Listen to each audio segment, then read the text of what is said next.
الحمد لله وحده والصلاة والسلام على من لا نبي بعده أما بعد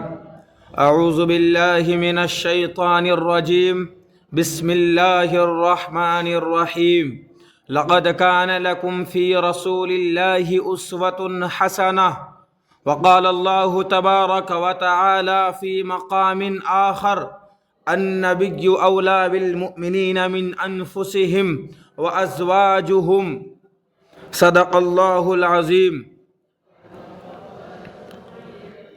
اس وقت امت کے جو حالات ہے بالخصوص کشمیر اور فلسطین کے اندر، اور امت اس بے حسی کا شکار ہے، لیکن مسلمانوں ضرورت ہمیں اس امر کی ہے کہ جب ہم نے یہ طے کر لیا کہ ہماری دنیا اور آخرت کی نجات اللہ کے حکم اور رسول اللہ کے طریقے پر ہے، اور ہمیں یہ واضح طور پر غیر مبہم انداز میں حکم دے دیا گیا کہ لقد کان لکم فی رسول اللہ اسوۃ حسنہ، کہ تمہارے لیے آقا کریم صلی اللہ علیہ وسلم کی ذات اقدس اور ان کی ذات کریم وہ تمہارے لیے نمونہ ہے۔ وما آتاکم الرسول فخذوہ وما نہاکم عنہ فانتہوا، کہ جس چیز کو تمہیں دے اسے لے لو، اور جس چیز سے تمہیں منع کرے اس سے رک جاؤ۔ اور ہمیں یہ بتا دیا گیا کہ النبی اولیٰ بالمؤمنین من انفسہم، کہ تم پر تمہاری جانوں سے زیادہ رسول اللہ صلی اللہ علیہ وسلم کی ذات مبارک کا حق ہے۔ جب ہمیں یہ کہہ دیا گیا کہ تم نے وہ کرنا ہے جو تمہیں اللہ کا حکم کہہ رہا ہے اور جو رسول اللہ نے کر کے دکھایا ہے، تو میرے آقا نہ بے وقوف دلیر تھے نہ بزدل دانشور تھے۔ آقا نے اس امت کو شجاعت اور حکمت دی ہے۔ ہم نہ بزدل دانشور ہیں نہ بے وقوف دلیر ہے، ہم بدر و احد اور خندق و حنین کے وارث ہیں۔ ہم میثاق مدینہ سے لے کر صلح حدیبیہ تک اسلام کی تاریخ ہماری حکمت کی گواہ ہے۔ ہم اس طبقے کے پیروکار ہیں جنہوں نے عہد کیا تھا کہ نحن الذین بایعوا محمدا علی الجہاد ما بقینا ابدا، جس کے بارے میں ہمارا رب کہہ چکا ہے کہ ان اللہ اشتری من المؤمنین انفسہم واموالہم بان لہم الجنہ۔ جب ہم اپنا سب کچھ جنت کے بدلے دے چکے، جن کا نام کا دم بھرتے ہیں، انہوں نے ہمیں نحن الذین بایعوا محمدا علی الجہاد ما بقینا ابدا کا جب درس دے دیا تو پھر غصہ کس چیز کا، پھر مایوسی کیوں، پھر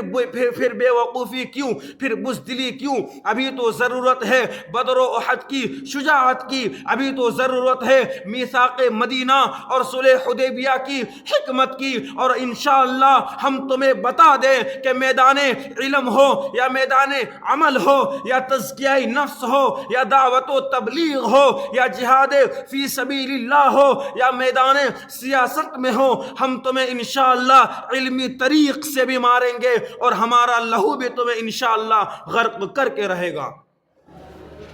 لیکن مسلمانوں غفلت سے نکلنا پڑے گا، رسول اللہ صلی اللہ علیہ وسلم کی زندگی کا مطالعہ کرنا پڑے گا،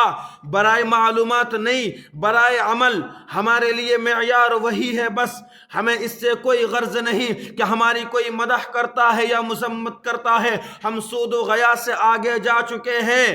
ہم اپنی جانوں کے سودے کر چکے ہیں۔ ہمارے بارے میں کہا گیا سابق مجاہد، آبقائے جہادی۔ میں نے کہا غلط فہمی دور کر لو، غلط فہمی دور کر لو، میں سابق مجاہد نہیں، میں مجاہد نبی کا مجاہد غلام تھا، مجاہد غلام ہوں اور انشاءاللہ مجاہد غلام رہوں گا جب تک اس کائنات میں مسلمانوں کا ایک انچ بھی کفر کے قبضے میں ہے۔ میری فکر جہاد بھی زندہ رہے گا، میرا عمل جہاد بھی جاری اور ساری رہے گا، میری دعوت جہاد بھی میری زبان سے کوئی نہیں ہٹا سکتا۔ میں نبی معلم کا پیروکار ہوں، میں اپنی ذاتی حیثیت میں نہ میں معلم ہوں، نہ اپنی ذاتی حیثیت میں میں مبلغ ہوں، نہ اپنی ذاتی حیثیت میں میں صوفی ہوں، نہ اپنی ذاتی حیثیت میں میں مجاہد ہوں، نہ اپنی ذاتی حیثیت میں میں سیاست دان ہوں، نہ اپنی ذاتی حیثیت میں میں سوشل ورکر ہوں، میں اگر خدمت کا کام کر رہا ہوں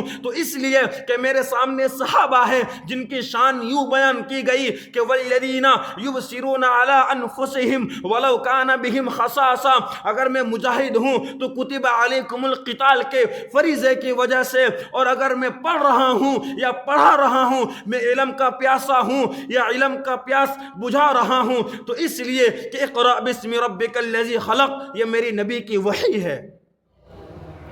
اور اگر میں خانقاہوں میں بیٹھ کر